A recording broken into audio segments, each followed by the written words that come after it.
Today, we will do a short biography of Samuel Taylor Coleridge, who was a poet critic, and then we will move on to his major critical text, Biographia Literaria. As students of literature, it is always important to know a little about the background of the poet or any author for that matter, to understand his work in a better way, because whatever a poet has gone through in his life, the personal experiences, the people that he has associated with, the events that have happened in his life, they always leave an impact on his work. So we will do a short biography of Coleridge.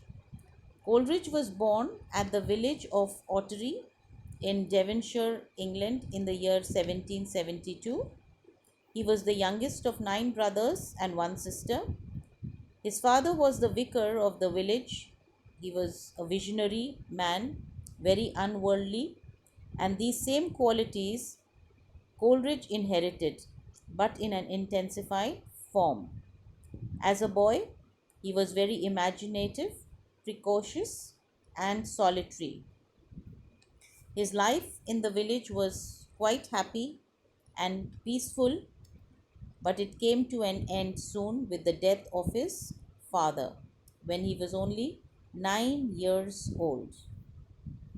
Due to financial strain, the family sent him to Christ Hospital, London, as a charity boy.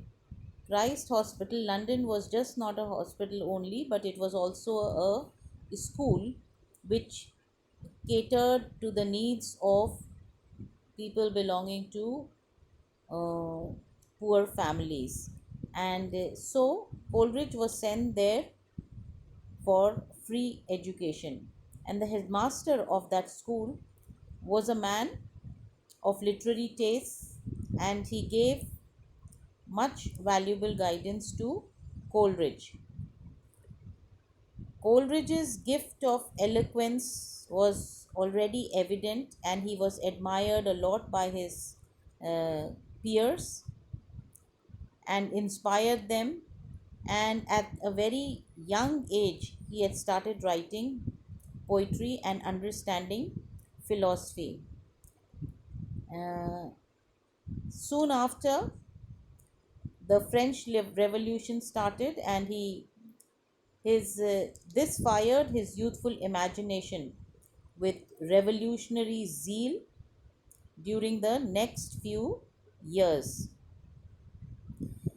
For some time, he had a great passion uh, for medicine, but it was short lived.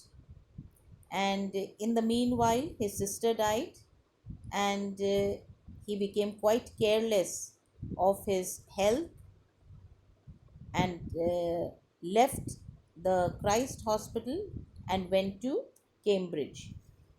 But at Cambridge, because of weakness of will and incapability for sustained hard work, he could not reap the full fruits of his brilliant intellect. His absorbing enthusiasm for the French Revolution also came in the way of his studies. So he left Coleridge without taking his degree, and there was a reason for that, because it was compulsory to appear for some theological tests which he did not want to. And he became interested in the notorious scheme of Pantocracy, which is a utopian community in which everyone is treated equally, or in which everyone rule equally. So he became interested in that, and at the same time, he also fell in love with Sarah, uh, uh, who was the sister-in-law of Sadi, who was a friend of Coleridge, and they got married.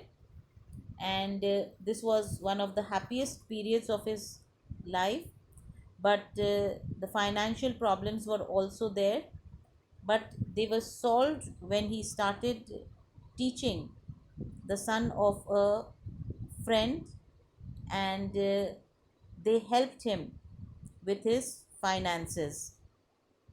At this time, he became very friendly with William Wordsworth and Dorothy Wordsworth, and both of them influenced each other in different ways.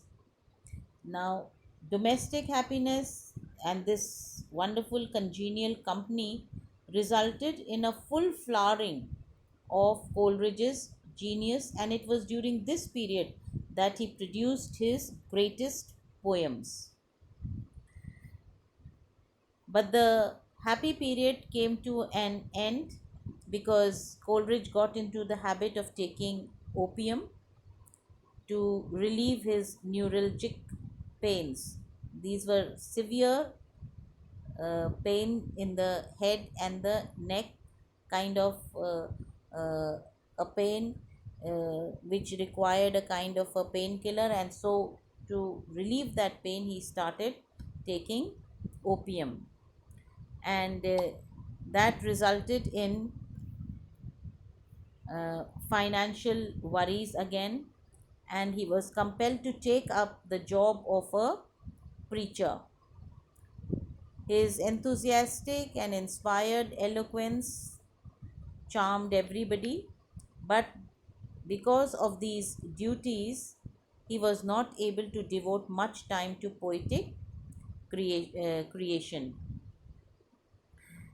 Uh, then he went to England,